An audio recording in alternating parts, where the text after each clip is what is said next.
2025년 11월 11일 화요일 새벽기도에 오신 성도님들을 주님의 이름으로 환영합니다. 오늘 우리에게 주시는 하나님의 말씀은 에스라 8장 1절로부터 20절까지의 말씀입니다.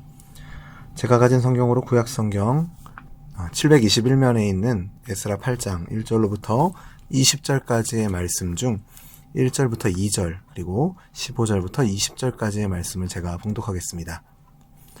아닥사스다 왕이 왕위에 있을 때에 나와 함께 바벨론에서 올라온 족장들과 그들의 계보는 이러하니라. 비느하스 자손 중에서 게르소미요, 이다말 자손 중에서는 다니엘이요, 다윗 자손 중에서는 핫두스요. 15절입니다. 내가 무리를 아하와로 흐르는 강가에 모으고 거기서 3일 동안 장막에 머물며 백성과 제사장들을 살핀즉 그 중에 레위 자손이 한 사람도 없는지라. 이에 모든 족장 곧 엘리에셀과 아리엘과 스마야와 엘라단과 야립과 엘라단과 나단과 스가랴와 무슬람을 부르고 또 명철한 사람 요야립과 엘라단을 불러 가시비아 지방으로 보내어 그곳 족장 이또에게 나아가게 하고 이또와 그의 형제 곧 가시비아의 지방에 사는 느디님 사람들에게 할 말을 일러주고 우리 하나님의 성전을 위하여 섬길 자를 데리고 오라 하였더니 우리 하나님의 선한 손에 도우심을 입고 그들이 이스라엘의 손자 레위의 아들 말리의 자손 중에서 한 명철한 사람을 데려오고 또 세레비아와 그의 아들들과 형제 18명과 하사비아와 무라리 자손 중 여사야와 그의 형제와 그의 아들들 20명을 데려오고 다윗과 방백들이 레위 사람들을 섬기라고 준 느디님 사람 중 성전 일꾼은 220명이었는데 그들은 모두 지명받은 이들이었더라. 아멘. 오늘 본문 에스라 8장은 에스라가 이끄는 2차 포로 귀환의 장면을 우리에게 보여줍니다. 1절을 보시면 아닥사스다 왕이 왕위에 있을 때라고 시작합니다. 이것은 주전 458년경 스룹바벨이 이끈 첫 번째 귀환으로부터 약 80년이 지난 때입니다. 그런데 주목할 것은 2절부터 14절까지 기록된 귀환자들의 명단입니다. 성경은 왜 이 명단을 자세히 기록하고 있을까요? 이것은 단순한 인구조사가 아닙니다. 여기에 담겨있는 영적 의미는 무엇일까요? 먼저 2절을 보겠습니다. 비느하스 자손 중에서는 게르소미요, 이다말 자손 중에서는 다니엘이요, 다윗 자손 중에서는 핫두스요라고 기록합니다. 제사장 가문이 가장 먼저 나오고 있습니다. 그 다음이 다윗의 후손, 곧 왕족입니다. 이렇게 기록한 것은 우연이 아닙니다. 첫 번째 귀환 때를 생각해보면 다윗의 후손인 스룹바벨이 먼저 언급되었었는데 이번에는 제사장이 먼저 나옵니다. 이것은 이들의 귀환 목적이 단순한 귀향이 아니라 예배의 회복에 있음을 보여주는 것입니다. 하나님을 예배하는 것이 최우선 과제였던 것이죠. 그리고 오늘 읽진 않았지만 3절부터 14절까지의 내용을 보면 12가문의 이름이 쭉 나열됩니다. 전체 인원은 남자만 1514명이었습니다. 아마도 여자와 아이들을 포함하면 약 5,000명 정도 되는 규모였을 것으로 보입니다. 스룹바벨과 함께 돌아왔던 첫 번째 귀환자가 약 5만 명, 정확하게는 49,897명이었던 것과 비교하면 10분의 1에 불과한 것이죠. 왜 이렇게 적었을까요? 그것은 80년이라는 세월 동안 이 바벨론과 페르시아에 정착한 유대인들에게 이미 그곳은 고향이 되었던 것입니다. 그래서 안정된 이 포로로 잡혀온 곳이지만 이곳에서의 안정된 삶을 포기하고 황무지가 되어버린 예루살렘으로 간다라는 것은 엄청난 희생이 요구되는 것이었습니다. 그래서 많은 사람들이 주저했던 것이죠.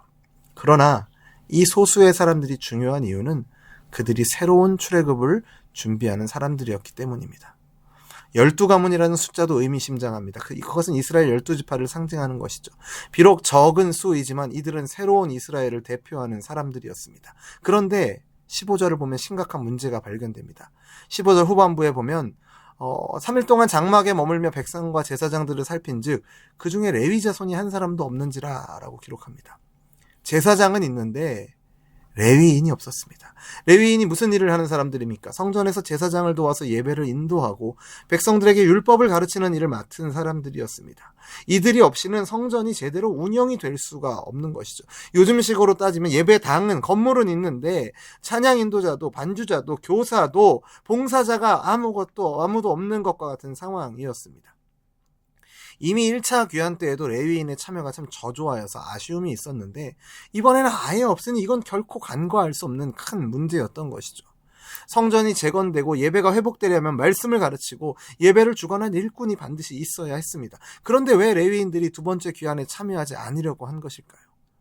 본문은 그 이유를 직접적으로 우리에게 알려주지 않지만 우리가 당시 상황을 생각해보면 그 이유를 짐작해 볼 수 있습니다. 그것은 그 레위인들이 해야 할 일들이 너무나도 많고 힘들었기 때문입니다. 성전을 청소하고 제물을 준비하고 백성을 교육하는 등 온갖 굳은 일을 해야 했던 것이죠. 반면에 바벨론에서 이 포로로 잡혀온 이곳에서의 생활은 어떻습니까? 편안하게 살 수 있었던 것이죠. 굳이 고생하러 갈 필요가 없다고 생각했던 것입니다. 에스라는 이 문제를 그냥 넘어가지 않았습니다. 16절과 17절을 보면 여러 명의 족장들과 명철한 사람들을 주변 지역으로 보내 흩어져 있던 레위인들을 찾도록 합니다. 17절을 보시면 가시베아 지방으로 보내 느디님 사람들을 만나서 그들에게 할 말을 일러주고 우리 하나님의 성전을 위하여 섬길 자를 데려오라 기록하고 있습니다. 아무리 인원이 적어도 어려움이 있어도 예배가 온전해야 한다라고 에스라는 믿었기 때문에 이 레위인들을 찾도록 하는 것이죠. 그 결과가 18절에 기록됩니다.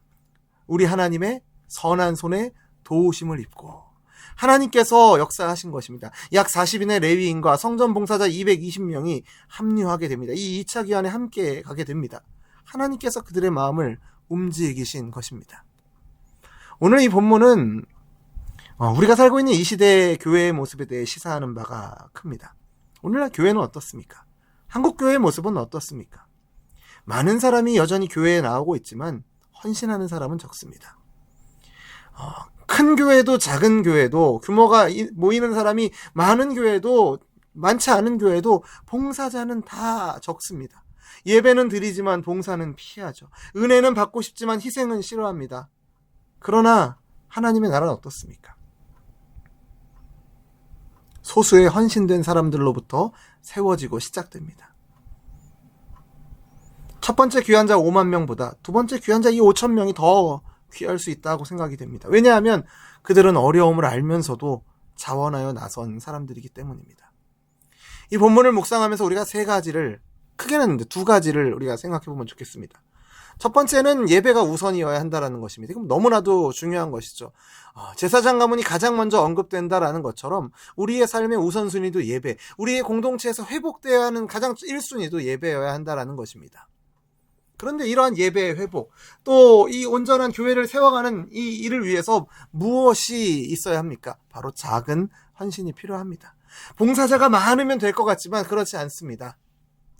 적은 무리가 아주 작은 헌신이 공동체 재건의 귀한 본이 되는 것입니다. 바로 에스라와 그와 함께했던 이 5천 명의 귀환자들이 바로 그러했던 것처럼 말이죠. 비록 숫자는 작고 시작은 미약했지만 믿음과 용기로 순종했고 예배와 말씀을 최우선에 두었으며 전적으로 하나님을 의지할 때 하나님께서 예루살렘 성전과 이스라엘 공동체를 다시 세우는 역사가 일어나게 되는 줄로 믿습니다. 사랑하는 성도 여러분, 우리의 작은 헌신도 하나님 나라의 큰 역사가 될 수 있음을 믿으시기 바랍니다. 마지막으로 빈자리를 채우는 사람이 필요하다라는 것입니다. 레위인의 빈자리가 채워졌을 때 비로소 이 2차 귀환은 출발할 수 있었습니다. 오늘날 우리 교회의 빈자리는 어디입니까? 교회 학교입니까? 찬양대입니까? 어느 봉사의 자리입니까? 오늘날 우리 교회를 회복시키고 교회를 세워가는 주역은 특별한 누군가가 아니라 바로 우리 한 사람 한 사람입니다. 혜성처럼 등장하는 한 영웅을 기다리기보다 우리 한 사람 한 사람이 각자의 자리에서 믿음의 주역이 되어야 할 줄로 믿습니다. 우리 목사님 자주 말씀하시는 것처럼 왕 같은 제사장으로 부름받은 우리는 모두 하나님의 교회를 세우는 일꾼인 줄로 믿습니다. 이 사실을 기억하시길 바랍니다. 편안함에 머물러 있던 레위인들조차도 에스라의 권면에 일어서서 예루살렘으로 향했습니다. 주님의 부르심에 응답하여 예배와 헌신의 자리에 나아가는 이들이 있을 때 공동체는 회복되고 다시 일어서게 될 줄로 믿습니다. 지금 주님께서 우리의 마음을 두드리고 계십니다. 너는 나의 교회를 위해서 무엇을 하겠느냐? 물으실 때 기꺼이 믿음으로 일어서서 주님의 몸된 교회를 함께 세워가시는 저와 여러분 되기를 주님의 이름으로 축원합니다. 기도하겠습니다. 사랑과 은혜가 풍성하신 하나님 아버지, 오늘도 귀한 말씀으로 하루를 시작하게 하심을, 잠든 우리의 영혼을 깨워주심을 감사드립니다. 2차 포로 귀환에서 에스라와 함께 돌아온 이 적은 무리와 같이 우리도 하나님의 부르심에 순종하는 믿음의 사람이 되기를 원합니다. 주님, 우리가 안락함과 편안함에 안주하지 않게 하시고 하나님 나라를 위해 기쁨과 감사로 헌신하는 귀한 마음을 부어 주시옵소서. 비록 우리의 힘은 미약하고 숫자는 적을지라도 하나님의 선한 손이 우리와 함께 하시면 능히 이 땅 가운데서 하나님의 나라와 뜻이 이루어지는 귀한 주님의 일을 감당할 수 있을 줄로 믿습니다. 특별히 우리 교회를 위해 기도합니다. 예배를 최우선으로 삼는 교회가 되게 하시고 작은 헌신이 모여 하나님의 크신 뜻을 이 땅 가운데 우리를 부르시고 보내신 자리마다 이루어가는 귀한 공동체가 되게 하여 주옵소서. 이제 한 해를 마무리하고 새로운 한 해를 준비하는 시간이 다가옵니다. 교회의 빈자리를 채울 일꾼들을 보내주시고 이미 보내신 자리에서 섬기는 자들에게는 더욱더 큰 기쁨으로 감사함으로 섬기는 당신의 일꾼들 되게 하여 주옵소서. 왕같은 제사장으로 부름받은 우리가 각자의 자리에서 충성하여 주님의 몸된 교회를 세우고 하나님의 영광을 온전히 드러내는 삶을 살게 하여 주옵소서. 그렇게 인도하실 것을 믿고 감사드리며 예수님의 이름으로 기도드립니다. 아멘. 우리 주 예수 그리스도의 은혜와 하나님 아버지의 크신 사랑과 성령 하나님의 교통하심이 예배를 최우선으로 삼고 작은 헌신들이지만 그 헌신을 통해서 하나님의 큰 역사를 이루어 가실 것을 믿으며 교회의 빈자리를 기쁨과 감사로 채우기를 소원하는 우리 열린비전교회 모든 성도들과 우리의 삶의 걸음 가운데 특별히 우리 열린비전교회와 부르신 모든 섬김의 자리와 보내신 모든 사역의 자리마다 이제로부터 영원토록 항상 함께 있을지어다. 아멘.